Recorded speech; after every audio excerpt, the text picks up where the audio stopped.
Hey guys, I just wanted to go over really quick about how reimbursements work if you have a different final count than what you originally anticipated when you booked your package. So the final count is going to be due 30 days before, to me, due 30 days before the wedding date. Some vendors have different policies, but for us, we go by 30 days. And I'll be reaching out to you to get a final call or final meeting on the books around that time anyway, so we can discuss it then.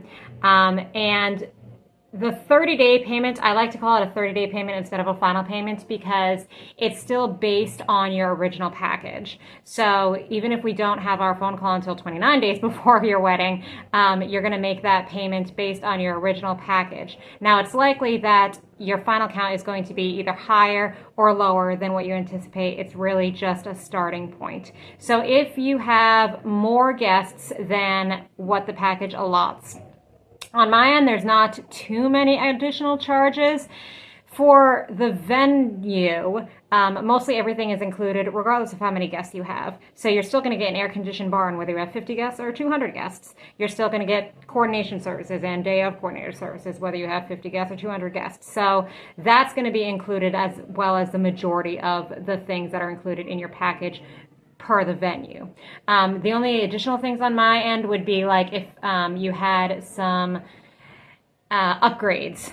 So chargers, which are $1 a piece, sparklers, which are $3 a piece, extra linens. So that would be an additional thing. So napkins, which I think are like 70 cents a piece, and then if you had 8 guests or more you need another tablecloth.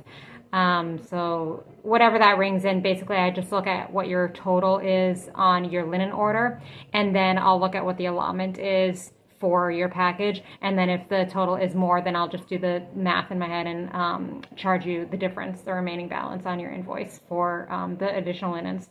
And then we staff banquet staff members, 1 staff member per 25 guests. So if you have 100 that you're expecting, but you end up having 125 or more coming, then we would have to add another staff member, and that's $175. But really, those are kind of the only additional charges. A majority of the additional costs are going to come from the baker and the caterer. So they're the ones that have per person prices for majority of things.